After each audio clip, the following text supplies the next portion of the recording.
Kalau dari informasi dari SK Gubernur itu bahwa Kabupaten Oki salah satu kabupaten 9 kabupaten kota di Sumatera Selatan yang diizinkan untuk melakukan pembelajaran tatap muka langsung. Tetapi kan harus ada pengkajian dari segi epidemiologi, dari segi iya, pengkajian apakah sekolahnya memang memenuhi syarat untuk dilaksanakan protokol kesehatan. Pertama, di sekolah itu setiap kelas harus ada sarana air mengalir dengan cuci tangan dengan sabun dan air mengalir. Di kelas itu juga harus punya ventilasi cross. Ventilasi cross itu apa? Ventilasi di depan dan di belakang, ya, sama-sama masuk udara. Tujuannya untuk sirkulasi yang lebih baik. Olah hasilnya dilihat Pak? Hasil apa? Kalau dari evaluasinya, dari kita lihat di lapangan, sekolah-sekolah itu memiliki fasilitas ini? Ada yang sudah memiliki, ada yang belum. Oleh karena itu, dalam suatu kecamatan misalnya, diizinkan kita zona hijau. Misal ini, Kabupaten Oki kan diizinkan untuk melaksanakan itu, tapi harus kita kaji dulu. Tidak setiap sekolah, misalnya SD 547 sekolah di SD di Kabupaten Oki. Tidak mungkin semuanya belum tentu memenuhi standar fisik, standar protokol kesehatan tadi. Walaupun di zona hijau.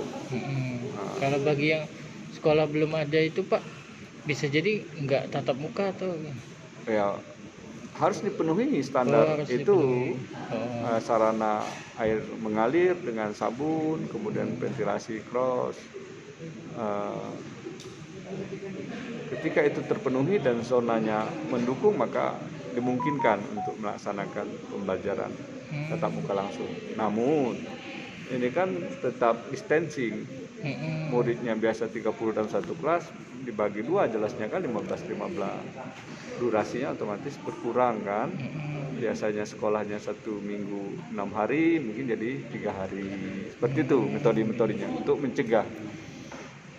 Apabila sekolah tidak melaksanakan tatap muka langsung, ya tidak masalah. Dengan metode daring ya lebih aman kan. Itu yang pasti. Pak, kemungkinan bulan depan udah tatap muka atau masih tetap mengkaji lagi? Kalau kami berharap hari ini atau besok langsung tatap muka. Kayak Banyuasin ya Pak? Iya, kalau memang bisa memungkinkan, sekolah sudah siap menyiapkan sarana prasarana itu.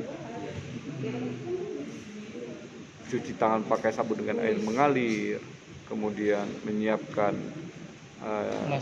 masker, jaga jarak, dan juga menghindari kerumunan. Petugas pemantau harus jelas, petugas checkpoint suhunya harus jelas, ada, maka bisa dilakukan itu. Bisa dikatakan secepatnya Pak?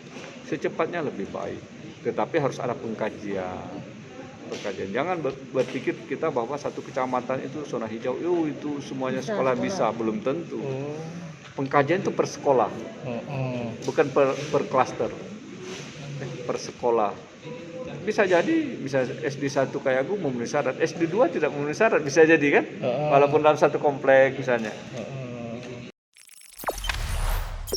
Jangan lupa subscribe, share, komen, dan like ya.